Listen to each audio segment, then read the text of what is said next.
a black 4-year-old child drowned during a supervised swimming lesson, and the people who decided to not actually supervise him are not being held accountable. Let's put up his picture full mass. This 4-year-old, the death of this 4-year-old child was announced on Wednesday by the Burke County Sheriff's Office. The child's family is seeking answers. That child's name is Israel Scott. Look at him. Israel Scott was attending his second supervised swimming lesson before the incident, the tragedy occurred at a residential pool on June 14th. Family still is seeking answers. The county deputies, here's your background. The county deputies arrived on the scene after 11 a.m. that Tuesday. They were informed that the toddler was found unresponsive in a pool before a nurse on the scene performed CPR. First responders transported him to a local hospital where he died. Let's put up a picture of the family. This family has been turned upside down, inside out. The mother was nervous about even allowing her 4-year-old to engage in swimming practice. There's more to this story. On June 15th, Israel's mother, Doris Scott, posted an emotional message on Facebook along with a series of happy and energetic photos of her late son. She said, and I quote, "My heart has been ripped out of my chest. I can't believe that I would never see my baby boy again," Scott wrote. "Cherish every moment with your babies. Hug them tight because you never know. I would have never imagined that I would only get 4 years with my little man. My life would never be the same."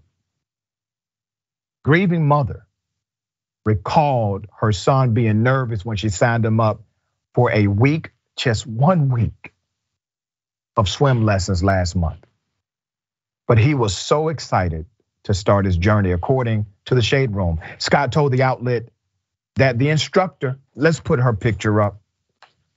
The instructor, whose name is Lexi Currington Tenhusen, did not allow parents to sit in on swimming lessons.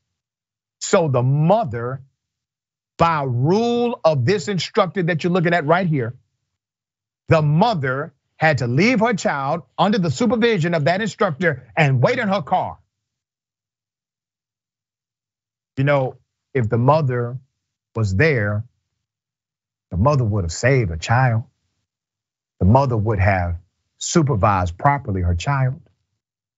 But this instructor had a rule. The rule was no parents allowed. A lady comes and she knocks on my window, Scott recounts that grim day. I'm sitting in the car and she's like, "Come get your baby." And when she said that, she said it kind of rude like. Then I looked at her face and saw like tears in her eyes. So initially I knew something was wrong. And I just started screaming. No foul play has been suspected, according to the Burke County Sheriff's Office Captain Jimmy Wiles. An investigation into whether criminal negligence was involved in Israel's death is ongoing, per the Shade Room. Can I be very clear? This is very simple. That instructor had a duty of responsibility, an obligation of care. This was criminal negligence. This child is dead. That woman is free. I want you to imagine it this way, because I know people are gonna push back and say, "Hey Doc, you know, it was just a mistake, it was a tragedy." I want you to think about something.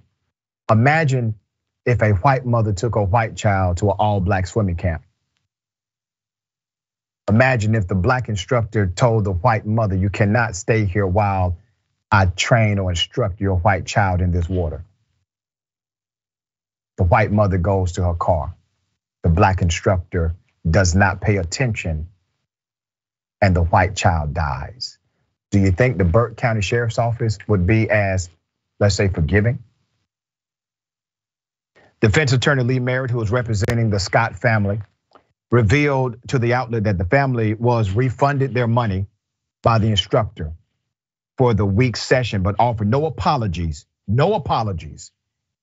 the wake of the devastating tragedy. Curitin Tenhusen has since removed her business and personal Facebook pages. Let's put a picture up again. I want you to know what she looks like, okay? She didn't even apologize to the family. Now, could the 4-year-old swim? No, that's the entire reason why the 4-year-old was there, because he can't swim. Ben, thoughts on this case?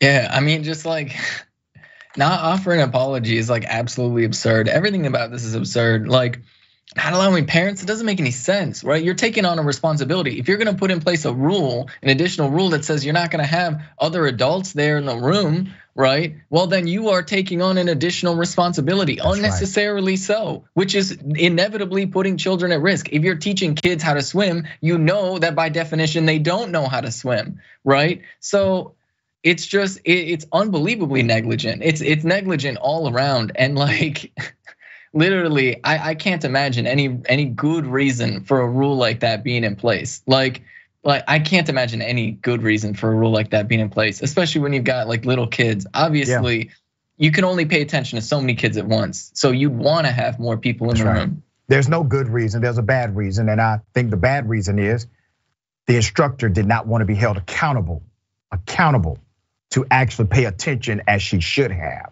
And she knows, or she knew that parents would do so.